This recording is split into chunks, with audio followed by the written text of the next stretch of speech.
ضروری جو رشتہ اللہ تعالیٰ نے انسانوں میں قائم کیے ہیں ان میں خامند اور بیوی سب سے بڑا رشتہ ہے، سب سے اہم رشتہ ہے۔ یہ پہلا رشتہ ہے جو اللہ نے قائم کیا حضرت آدم اور حوا کے درمیان۔ یہ آخری رشتہ ہے جو انسانوں میں قائم رہے گا جنت میں، ہر مرد اپنی بیوی کے ساتھ، ہر عورت اپنے خامند کے ساتھ، جوڑا جوڑا جوڑا جنت میں رہیں گے، قریب قریب ہوں گے۔ جنات عدن یدخلونها ومن صلح من آبائہم، ماں باپ و ازواجہم، بیویاں و ذریاتہم، اولاد، قریب قریب۔ لیکن ہر آدمی، ہر شخص اپنی بیوی کے ساتھ، ہر عورت اپنے خامند کے ساتھ۔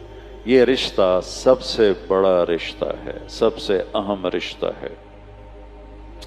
قرآن نے جتنا اس رشتے پہ زور دیا ہے کسی رشتے پہ اتنا زور نہیں دیا۔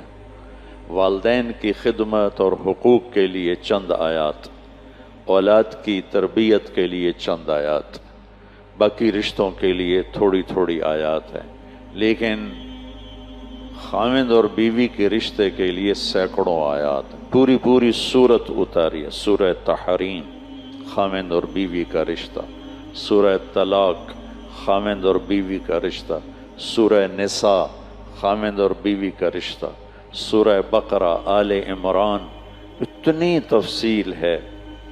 اگر اس ساری تفصیل کو جمع کیا جائے تو وہ کئی سو آیات بن جائیں گی، جس میں کہ اللہ تعالیٰ اس رشتے کو گزارنا کیسے ہے وہ سکھاتا ہے، ایک اس کی اہمیت کی وجہ سے، ایک اس کی کمزوری کی وجہ سے۔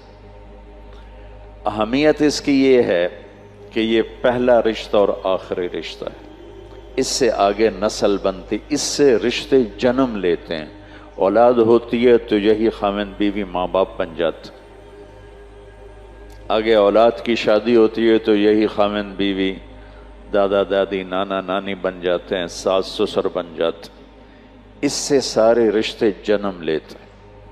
اور دوسری اس کی کمزوری ہے، باقی رشتے ٹوٹتے نہیں۔ باپ اور بیٹے کا رشتہ یہ ٹوٹتا نہیں، چاہے تعلق اچھا ہو یا برا ہو۔ بھائی اور بھائی کا رشتہ یہ ٹوٹتا نہیں، چاہے تعلق اچھا ہو یا برا ہو۔ بہن بھائی کا رشتہ یہ ٹوٹتا نہیں، چاہے بول چال ہو یا بند ہو۔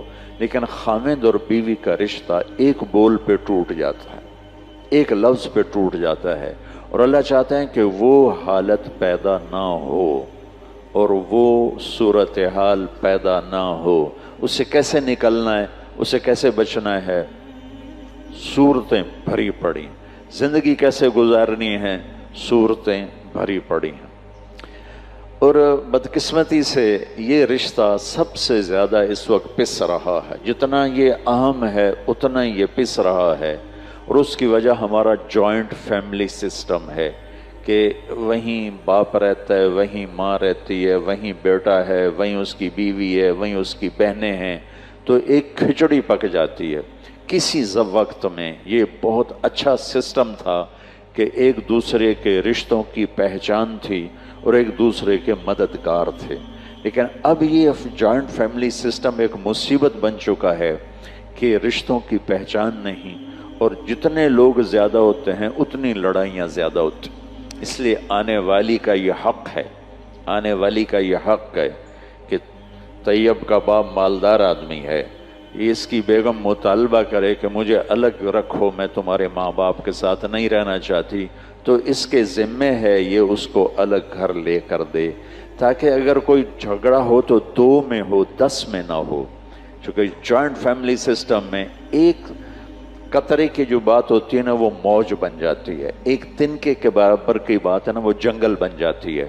اور خاص طور پر ساس اور بہو کا جو رشتہ ہے یہ بہت مسخ ہو چکا ہے، یہ بڑا پیارا رشتہ ہے۔ میں نے اپنی بیٹیوں کو ڈولی میں بٹھا کے رخصت کر دیا، میرا گھر میری بیٹیوں سے خالی ہو گیا۔ اب میں کسی کی بیٹی کو لے کے آ رہا ہوں یا آ رہی ہوں، میں اسے اپنی بیٹی بنا لوں، یہ آنے والی اسے اپنی ماں بنا لے، تو یہ کتنا خوبصورت رشتہ ہے۔ لیکن ساس ہی سب سے نیگیٹو کردار ہے اور سسر ہی سب سے نیگیٹو کردار ہے کہ یہ جانتے نہیں کہ میرے نبی کی زندگی کیسی تھی، میرے نبی نے مدینے کے صحابہ کو انصار کہتے ہیں اور مکے کے صحابہ کو مہاجرین کہتے ہیں. تو ایک دفعہ میرے نبی نے اپنے مدینے والے ساتھیوں کی تعریف کرتے ہوئے یہ بات فرمائی کہ یہ جو میرے انصار مدینہ ہیں یعنی مدینے والے یہ بڑے عالی شان لوگ ہیں. آپ نے ان کی سنو کس بات پہ تعریف کی؟ تہجد پہ نہیں، نماز پہ نہیں، جہاد پہ نہیں، تبلیغ پہ نہیں، ذکر پہ نہیں، تلاوت پہ نہیں. کہ یہ جو مدینے والے میرے صحابہ ہیں یہ بڑے زبردست لوگ ہیں. ان کے گھر میں جب کسی کی بیٹی بہو بن کے آتی ہے تو اسے ذرا بھی فرق نہیں محسوس ہوتا کہ ماں باپ کے گھر میں ہوں یا سسرال کے گھر میں. اس آنے والی کو اتنا پیار دیتے ہیں، اتنی محبت دیتے ہیں کہ وہ سمجھتی ہے کہ میں ماں باپ کے گھر ہی ہوں، میں سسرال میں نہیں ہوں. لیکن ہمارے آج کے ماحول میں سسرال آنے والی بیٹی بچی کے لیے ایک جہنم بن جاتا ہے. جہنم، تانے، بولیاں، طنز، تنقیدیں. اور اس میں ایک بڑی وجہ ہے، بچہ ماں پروان چڑھاتی، اللہ اس سے زندگی دیتا ہے، اس کی گود میں پلتے پلتے بڑا ہوتا. جب اس کی شادی ہوتی ہے اس کی محبت کا بہاؤ بیوی کی طرف ہو جاتا ہے. یہ طبیعی چیز ہے، فطری چیز. وہ اپنی بیوی کو زیادہ توجہ دیتا ہے، ٹائم دیتا ہے. تو اس کی ماں میں حسد پیدا ہو جاتا. وہ اس حسد کو پھر اپنی بہو کو تنگ کر کے نکالتے. کبھی بیٹے کے کان بھرے گی، کبھی اس کی بےزتی کرے گی، کبھی اس کو تانے دے گی، کبھی کسی قسم کے تانے دے گی. اس کے پیچھے کوئی جھگڑا تھوڑا ہے، اسی نے اس کی اولاد کا، اگلی نسل کا اس نے ماں بننا ہے اور اس آنے والی نے اس کی جگہ سنبھالنی ہے. اگر ترتیب کے مدے سے اللہ نے رکھا ہے کہ بھئی بڑا پہلے جاتا ہے چھوٹا بعد میں جاتا ہے، وہ یہ سمجھتی ہے کہ یہ میرے گھر کی وارث ہے. پھر اس کو ذلیل کرتی ہے لاشعوری حسد کی وجہ سے. اس کی بہنوں کا رویہ بدل جاتا ہے، اس کے والد کا رویہ بدل جاتا ہے، وہ اس لاشعوری حسد کی وجہ سے. اس لیے شریعت، اللہ تعالیٰ نے عربوں کا بھلا کرے، ان کی ثقافت ہے جب تک لڑکا الگ گھر نہیں بنائے گا شادی نہیں کر سکتا. چاہے کرائے پہ لے چاہے اپنا لے، الگ ایک کمرے کا گھر ہو لیکن الگ ہو تب اس کی شادی ہوگی، ورنہ شادی نہیں ہوگی. ان کی کھچڑی نہیں بنی ہوئی، ان کی لڑائیاں ایسے نہیں ہوتی ہیں جیسے ہماری. سارا دن ایک لڑکا لڑکی آپس میں الجھ گئے، چھوٹا مسئلہ ہے، لیکن ساتھ ماں بھی الجھ گئی، باپ بھی الجھ گیا، بہنیں بھی الجھ گئے، چاچے بھی آ گئے، مامے بھی آ گئے، دادے بھی آ گئے، نانے بھی آ گئے، اتنے تو سوٹے چل گئے. اگر یہ اس کو گھر لے کے نہیں دے سکتا تو اس کے ذمہ ہے اس کو کرائے پر لے کر دے. اس کے بھی ہمت نہیں ہے تو گھر میں ایک پورشن الگ کر دے، اس کا کچن بھی الگ ہو، اس کا رہنا بھی الگ ہو، تاکہ اس میں کسی کا دخل نہ ہو. وہ اور اس کا خامد اور اس کی بیوی اپنی زندگی شروع کریں. وہ اتنے بھی نہیں رکھتا ہمت، سارے ایک جیسے نہیں ہوتے. ایک کمرہ، ایک کچن، ایک ٹوائلٹ، یہ آنے والی لڑکی کا حق واجب ہے. یہ حق واجب.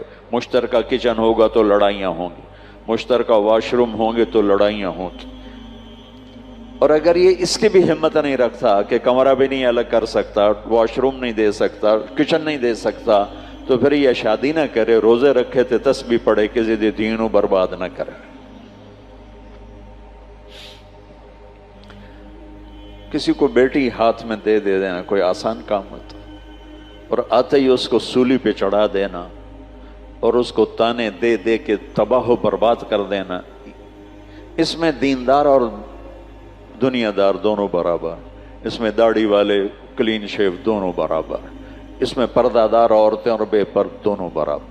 آگ لگی ہوئی ہے، آگ لگی ہوئی ہے، آگ لگی ہوئی ہے.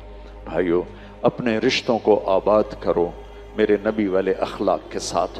رشتوں کو آباد رکھنا ہے تو صرف ایک چیز چاہیے، صرف ایک چیز، صرف ایک چیز، صرف ایک چیز سے ہر رشتہ آباد ہو جائے گا. وہ ہے ایک دوسرے کو برداشت کرو، یا وہ ہیں میرے نبی کے اخلاق، یا وہ ہے ایک دوسرے کی تعریف، حوصلہ افزائی، یا وہ ہے ایک دوسرے کو طنز اور تانے سے بچانا.